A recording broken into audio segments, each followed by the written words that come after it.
Наскеже, саламатсызбы. Да, бир жолу сиз менен бүгүн мен рак тууралуу, эмчек рагы тууралуу сүйлөшөйүн дедим. Анткени азыркы учурда жабыркагандар аябай көп, каза болгондор андан көп болуп атат.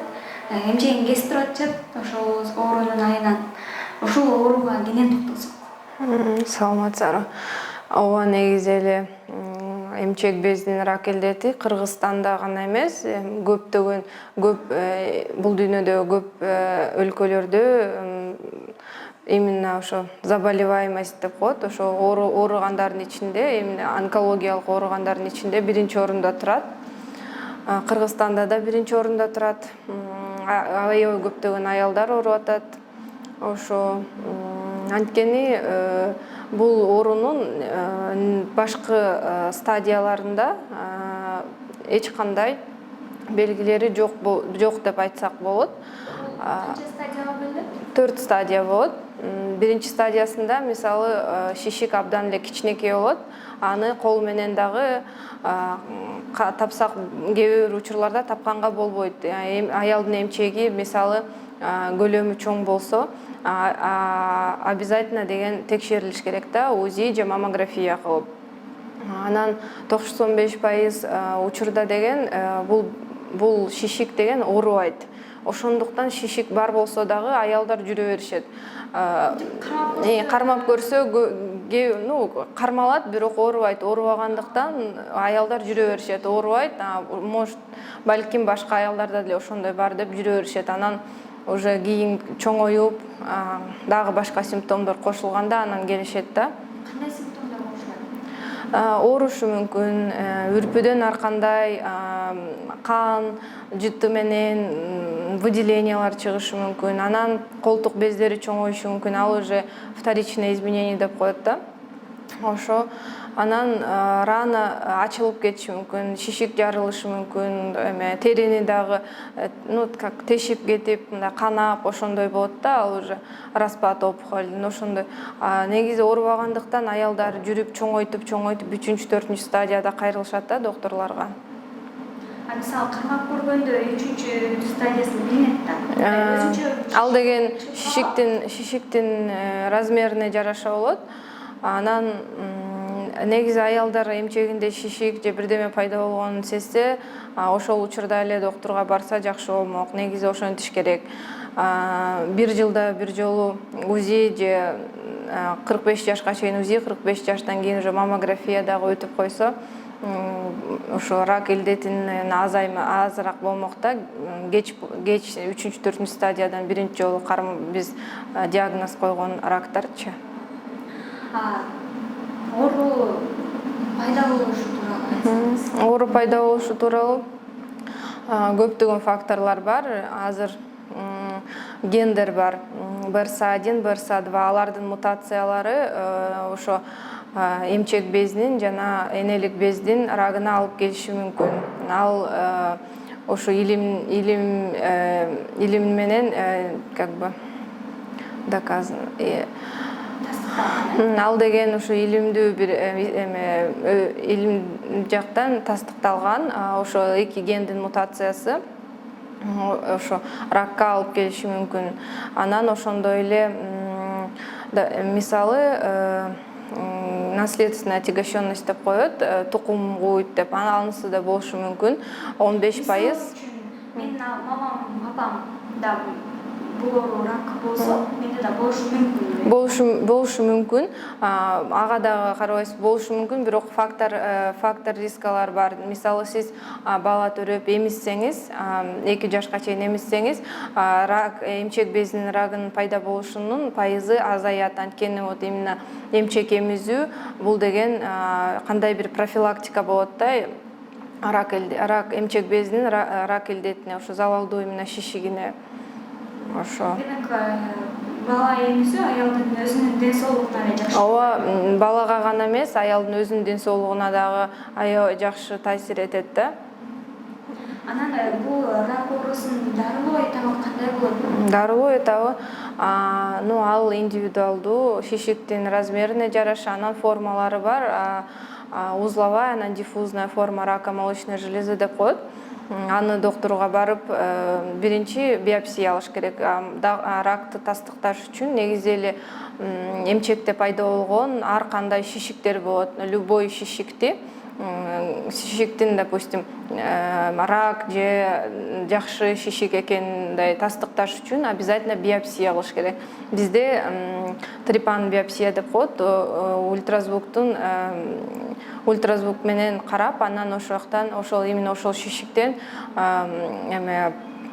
ткань алабыз, анан гистология изилдөөсүнө жиберебиз. Ал уже айтат 100% бул ракпы же жакшы анализби. Андан кийин рак илдети деп чыкса, андан кийин иммуногистохимия анализине жиберебиз. Аякта биз деген бул шишик кайсы гормоналдык рецепторлары бар, там прогестерон, эстроген дагы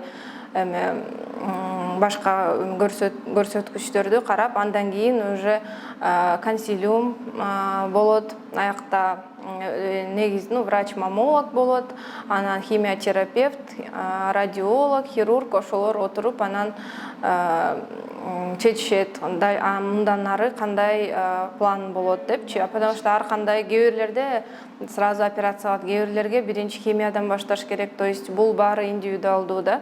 Ар бир шишикти карап, ар бир случайды карап анан кылат. Бирок биринчи этабы обязательно диагноз коюш үчүн биопсия алып, гистология менен тастыкташ керек. Анан булордун алдын алуу жолдору барбы? Алдын алуу жолдору ошондой эле стрессти азайтып, эмчек эмизүү, анан жанакы абортторду кылбаганга аракеттениш керек тоже.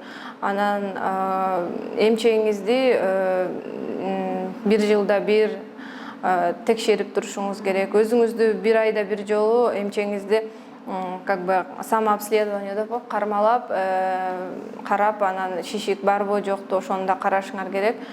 Ошону негизи эле эмчек рагынын пайда болушунун көп себептери бар. Негизги себептери ошо стрессти азыраак кылып, эмчек эмизип, анан ошо бир суроодо баягы 4-чү стадияда болуш керек, эмчекти кесип алып таштаганчы. Анан ошол убакта такыр эле рактан арылды деген сөзбү же кандай деп түшүнсөк болот? Эмчекти негизи алып таштаган, бул деген 4-чү стадияда гана эмес, башка стадияларында деле болушу мүмкүн. Мастектомия деп коет, эмчекти алат, анан жанындагы бездерди алат. Анын ар кандай модификациялары бар. Кээ бирлерде еще булчуңдарды алат, көкүрөктөгү булчуңдарды алат. Ошон үчүн негизи 4-чү стадияда гана эмес, 2-чи стадияда, кээ бир учурларда 1-чи стадияларда эмчекти алып коет. Бул мастектомиянын эки түрү бар: радикалдык жана паллиативдик. Радикалдык, значит, полностью эмчекти алгандан кийин дарылоо максатында алынат, а паллиативдик болсо жөн эле тазалап. Мисалы, эмчектеги шишик канап, анан распад опухоль деп коет, опухоль жарылып, денени, терини, кожаны получается жарып, канап эметсе, ошондо паллиативдик деп коет. Анткени андан ары жарылбасын, аялга дагы кыйынчылык, жашоосун оңойлотуш үчүн да. Ошо. Анан негизи эмчек рагынын илдетин дарылоосу 3 комплексный лечение деп коет. Бул деген хирургиялык дарылоо, анан химиотерапия, анан 3-чү нур менен дарылоо. Ошо 3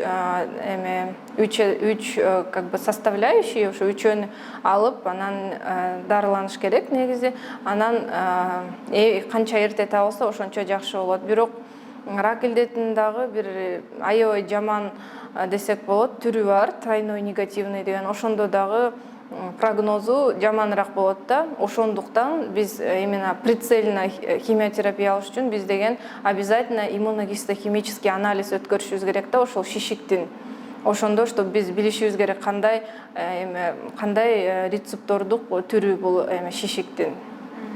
Анан боор менен канча жаштан баштап ооруп башташат өзүнчө? Негизи мурун саналчу экен, бул оору 40-45 жаштан өйдө деп. Азыр жаш кыздар деле бар. 30 жаштагы кыздар. Негизи азыр бүт оорулар жашырылып кандай жашарып атат. И рак, эмчектин рак илдети деле не исключение да, ал эмчектин рак илдети деле жашарып атат. Мурун апаларда, эжелерде там болот десек, азыр деле ошо жашарып атканын көрүп атабыз да. Ошон үчүн текшерилип туруш керек да. 45 жашка чейин УЗИ өтүш керек, андан кийин маммографияда өтүш керек, андан кийин башка изилдөөлөр болсо по показаниям. Если эгерде сиз эмчегиңизде кандай бир шишик пайда болгонун сезсеңиз, обязательно доктурга барыңыз. Эч кандай компресс койбогула, массаж кылбагыла, жылытып, ысытып, арак менен компресс дагы бирдемелер менен комфортный масло эмнени гана коюшпайт, ошону коюп, анан ысытып, массаж кылып, баняга аябай көп барып, ошентип ана чоңоюп кетет да. Физиотерапия кылбаш керек. Эмчекте шишик пайда болсо, аны жылытсаңар, ал кровоснабжениясы ошо көбөйөт, анан шишик чоңоюп баштайт, өсүп баштайт резко. Ошон үчүн сразу эле доктурга барып, андан кийин кандай доктур уже айтат последовательность мындай кылыш керек деп текшерилип туруп.